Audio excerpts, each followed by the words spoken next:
Abschließenden Keynote.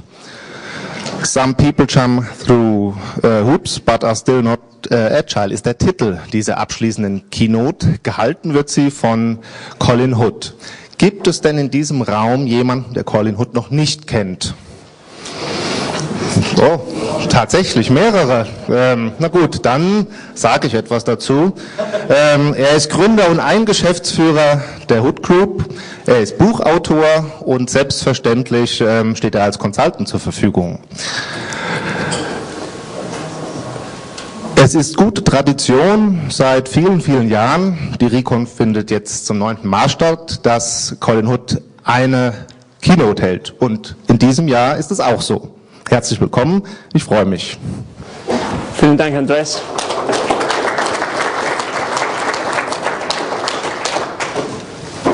Vielen Dank.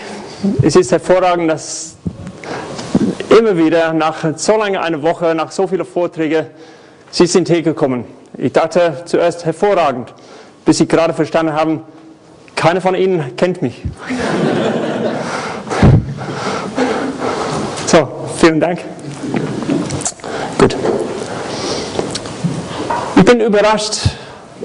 Ich habe in vielen Vorträgen diese Tagen zugehört. Ich bin drin und ich fand es gut, wie reif die Leute sind.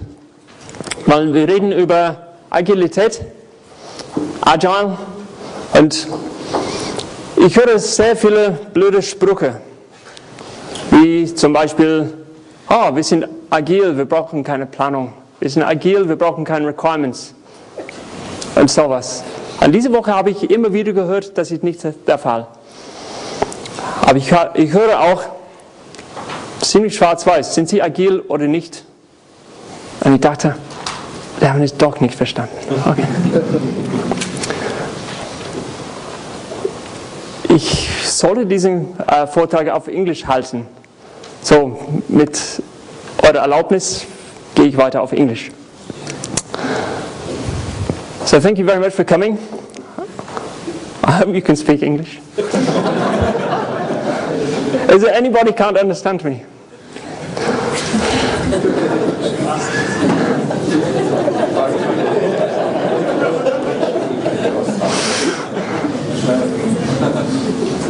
I may have been asked to give this in English so that you have a chance at all to understand me, because you may have guessed I'm not German, and English is my first language.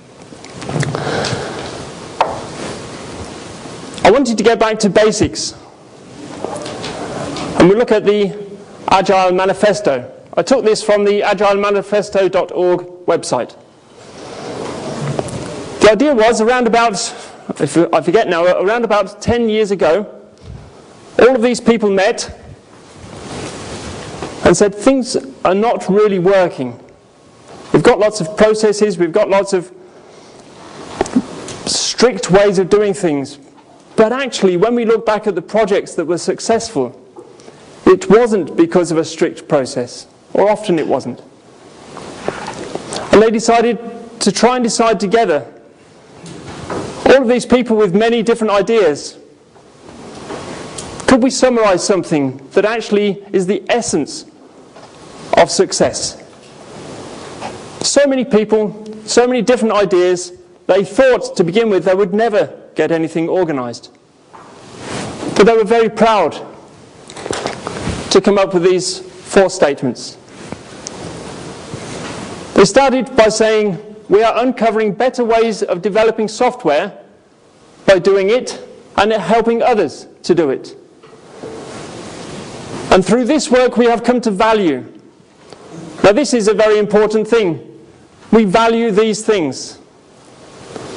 It's very important, this word over in the middle here, just there. Individuals and interactions over processes and tools. It does not say individuals and interactions instead of processes and tools. It's a very fine point.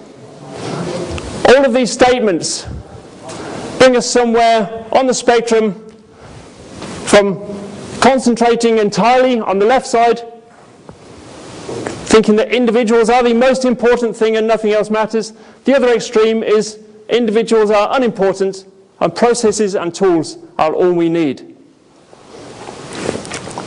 And in between these two extremes, neither of which work very well actually, is the way we can work successfully.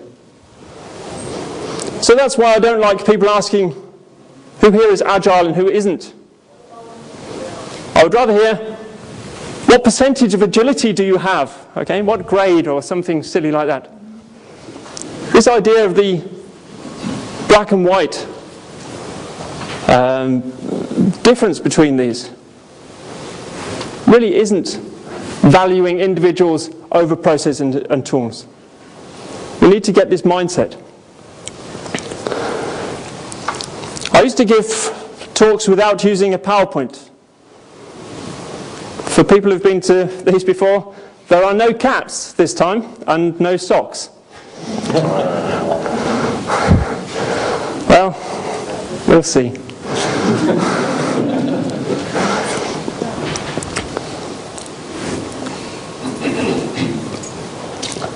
I've got various examples of these statements.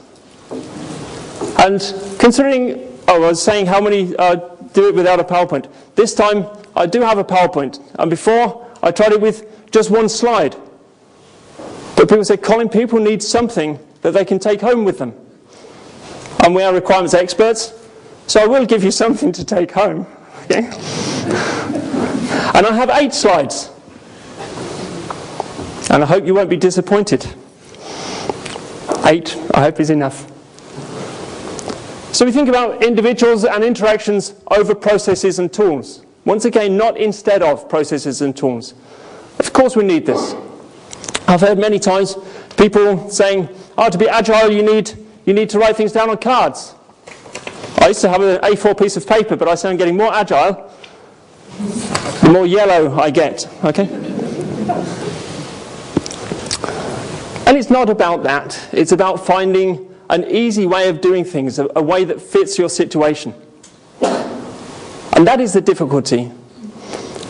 Not doing it the same every time, but actually deciding what is going to work for us this time. And that is what agility and agile and this talk about classic is all about. You won't be surprised to hear actually the middle way between it all is probably the best. An example from some years ago, ISO 9000, still important. It is a prescriptive, sorry, it's not. It is a descriptive standard. It requires you to describe what you do. Many people, many of my customers, have misunderstood ISO 9000 to be a prescriptive. It prescribes what you have to do, and that is not the case. When it asks you what testing you do, if you say we don't test at all you need to do is write that in your quality manual, and that is it. And many people think, oh, we have to test now because of ISO 9000. We have to do this because of ISO 9000.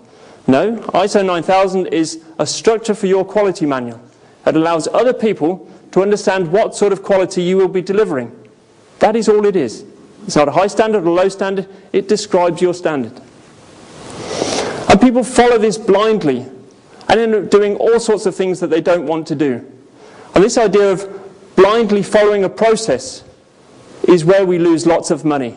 A good friend of mine and a principal consultant in the Hood Group, Jan Ebert, I hear his words ringing in my ears every time we talk about processes, and within Hood we have processes and procedures, a way to do things. And Jan Ebert will stand up and say, but this doesn't mean we cannot think. We are still allowed to think, even though we are using a process. Absolutely right.